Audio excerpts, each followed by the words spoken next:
प्रभात बच्चों, आज हम कक्षा 6 का भूगोल विषय का पाठ 4 मानचित्र का आगे का प्रकरण प्रतीक, रेखाचित्र और खाका इसके बारे में पढ़ेंगे। इससे पहले हमने ये पढ़ा था कि मानचित्र के कई प्रकार होते हैं, जैसे भौतिक मानचित्र, राजनीतिक मानचित्र और थीमेटिक मानचित्र। फिर हमने पढ़ा कि मानचित्र के 3 घटक होते हैं, एक दूरी, दिशा और प्रतीक। तो आज हम पढ़ेंगे प्रतीक के बारे में। तो किसी भी मानचित्र का तीसरा प्रमुख घटक होता है प्रतीक।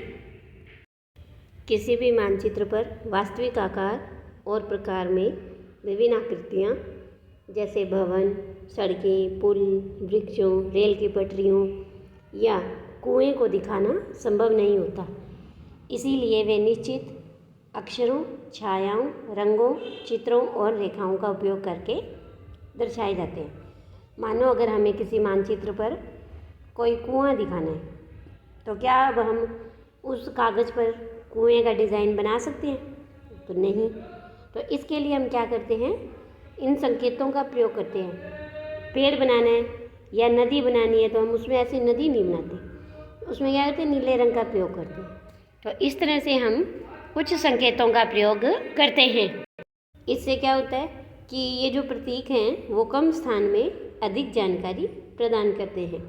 इन प्रतीकों के इस्तेमाल के द्वारा मानचित्र को आसानी से खींचा जा सकता है और इनका अध्ययन करना भी आसान होता है।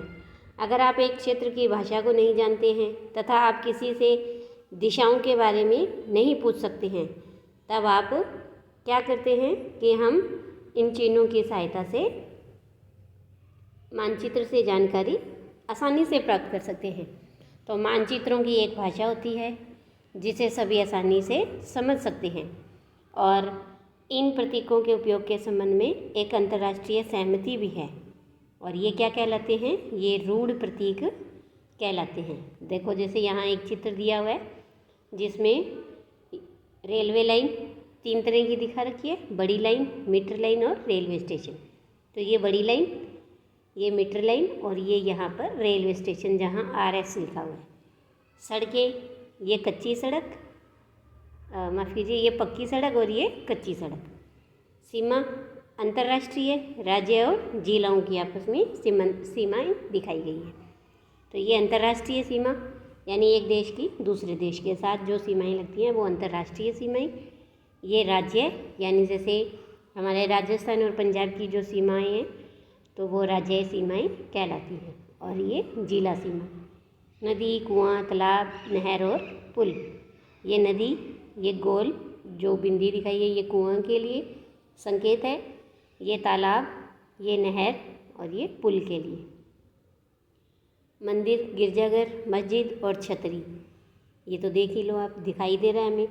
इसके बाद है पोस्ट ऑफिस, पोस्ट और टेलीग्राफ ऑफिस और पुलिस स्टेशन। तो इसमें लिखा हुआ है पोस्ट ऑफिस के लिए PO, पुलिस स्टेशन के लिए PS। बस्तियाँ इस तरह से और कब्रिस्तान इस तरह से दिखाए गए हैं। पेड़ हरे रंग के और घास छोटी छोटी ऐसे हरे रंग की दिखाई गई है। तो इस तरह से ये क्या कहलाते हैं? संकेत। इन्हें हम कहते हैं रूढ़ प्रतीक। कुछ रूढ़ प्रतीक चित्र 4.3 में भी दिखाए गए हैं। विभिन्न रंगों का उपयोग भी इसी उद्देश्य से किया जाता है। उदाहरण के लिए नीले रंग का इस्तेमाल जलाशयों के लिए, भूरा रंग पर्वतों के लिए, पीला रंग पठारों और हरा रंग मैदानों को दिखाने के लिए किया जाता है। तो इस तरह से ये इनमें रंगों का भी प्रयोग किया जाता है। तो अभी हम ये चित्र देख लेते हैं 4.3, जिसमें कि ये देखो दिखा रखा है ना कि कुछ गांव दिखाए हैं, सुंदरपुर, डुमरी, बसंतपुर। तो ये देखो कि डुमरी गांव के पास ही रेलवे स्टेशन है और ये जो लाइन है रेलवे की बड़ी लाइन है और ये मीटर लाइन है ना। और ये यहाँ पर पुल दिखा रखा है, यहाँ ये नदी, इसी तरह से ये विद्यालय के लिए, फिर ये गिरजाघर, यहाँ लिखा हुआ है PTO, टेलीग्राफ ऑफिस। और ये देखो यहाँ ये ऊ ऐसे निशान तीर का लगा के और ऊ लिखा हुआ है, इसका मतलब ये उत्तर दिशा, ये दक्षिण दिशा, ये पूरब और ये पश्चिम।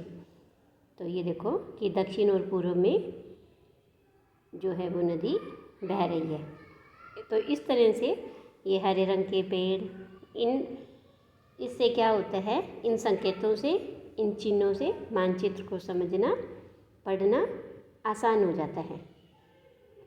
इसके बाद है रेखा चित्र।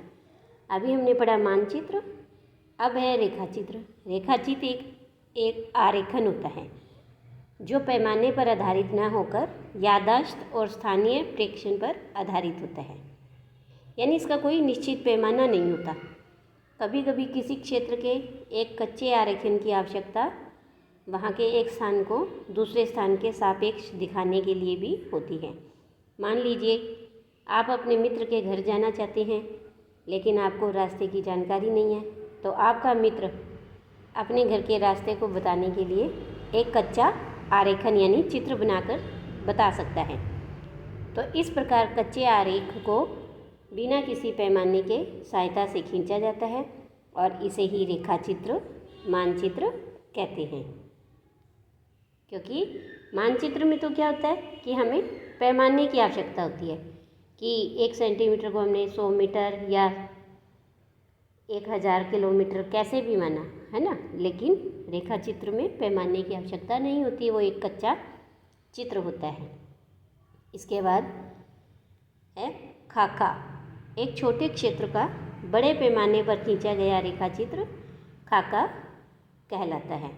एक बड़े पैमाने वाले मानचित्र से हमें बहुत सी जानकारियाँ प्राप्त होती हैं, लेकिन कुछ चीज़ें ऐसी होती हैं जिन्हें हम कभी कभी जानना चाहते हैं, जैसे किसी कमरे की लंबाई, चौड़ाई, जिसे हम मानचित्र में नहीं दिखा सकते। तो उस समय हम लोग क्या करते हैं, हम लोग बड़े पैमाने वाला एक रेखा चित्र खींच सकते हैं और उसे ही खाका कहा जाता है। तो इस तरह से इस पाठ में हमने मानचित्र के प्रकार और मानचित्र के अलावा रेखा चित्र में और मानचित्र में अंतर भी समझा। आज के लिए इतना ही। धन्यवाद।